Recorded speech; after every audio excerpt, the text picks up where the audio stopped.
Hello, and thanks for watching another episode of ARFCOM News, your twice-weekly dose of the finest 2A propaganda. Today, I want to tell you about the shiny new laboratory 75 million of your tax dollars will be building in Wichita for the ATF.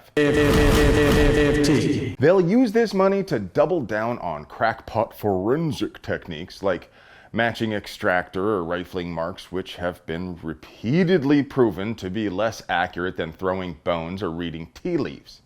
Now, of course, that's not to say that the whole place is some kind of hippie apothecary. I mean, I'm sure they will still do some real investigative lab work, of course. Well, like, say, recovering filed off serial numbers when it's possible.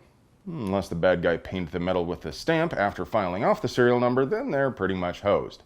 They also say they plan to research new ways of gathering evidence off firearms used in crimes. So if you live in the Wichita area and want a sweet government job where no one will ever hold you accountable and you get to play with cool science machines all day, this might just be the opportunity for you. Alternatively, if you just want to call someone responsible and give him a piece of your mind, you can call up Senator Jerry Moran at 316-269-9257 and demand he defund the AFT. But it would be impossible to produce quality 2A propaganda without sponsors. So, before we get to the next thinly veiled threat from F-Troop, let's pay some bills. Today's video is sponsored by Winchester. Check out their new clip packs. 30 rounds of spicy M193 or 855 loaded on clips with handy loading spoon. And by CMMG, who recently rolled out a rifle conversion kit to bring your braced pistol into compliance with a new rule the ATF made up. As always, you'll find the relevant links down there in the doobly-doo. New for 2023 from CMMG, the compact action Descent is now in 9mm. Their Descent line took portability to a whole new level, and now they've done it again. Available in 6.5 and 10.5 barrel lengths, this compact platform offers the modularity of the AR-15 while being compatible with a wide range of magazines and ammo. The soft recoiling radial delayed blowback system makes this pleasant to shoot and comes with the reliability that CMMG is known for. For more info, check out cmmg.com. Like a petulant child stamping its foot and demanding to have its own way, the ATF issued a public safety announcement about its new receiver rule 2 whole days after a federal judge expanded the order preventing them from enforcing it. Is it just me, or does the phrase public safety announcement have a distinctly threatening tone when it comes from the ATF? Nope, not just me. In the memo, the new director of the AFT, a man who has never once been issued a firearm, insists he has the authority to decide certain combinations of tools make a part into a frame before it's, actually made into a frame. And he swears up and down he's happy to put people in a cage over this difference of opinion.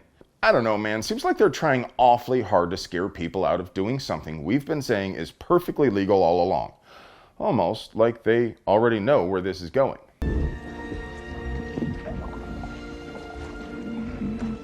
It's afraid. It's afraid!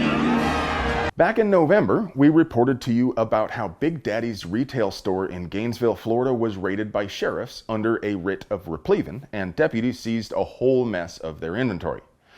Now, I'm not an attorney because my parents were married, but as best I can figure from a lazy search, a writ of replevin is used to protect physical goods whose rightful owner might be in question until the courts can disposition the property to their rightful owners. Since then, deputies have seized inventory at several of the other locations, and now Big Daddy Guns has filed for Chapter 11 bankruptcy proceedings.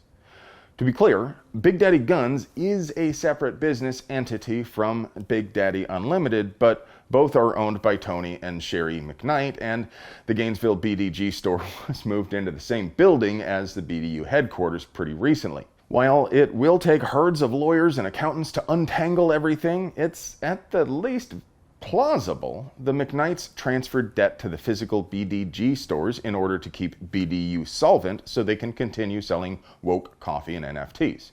What do you folks think? Is BDU in trouble too? Don't you just hate it when those jerks at McDonald's won't give you what you want just because it doesn't exist?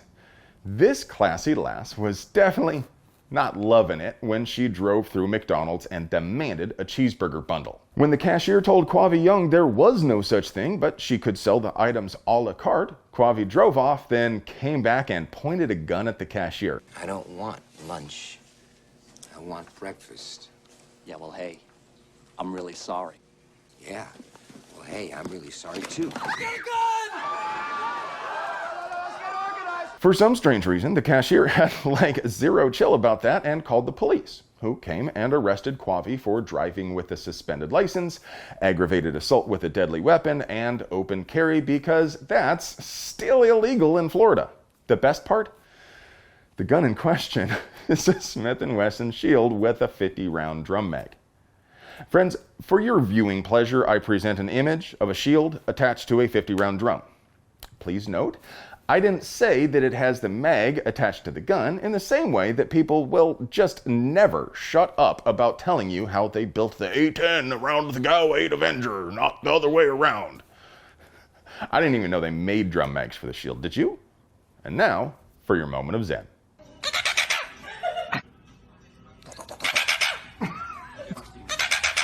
Hey friend, do you like pews and pew-related things? Do you want to help us keep delivering you pure, uncut American pew propaganda at the low, low price of free fitting?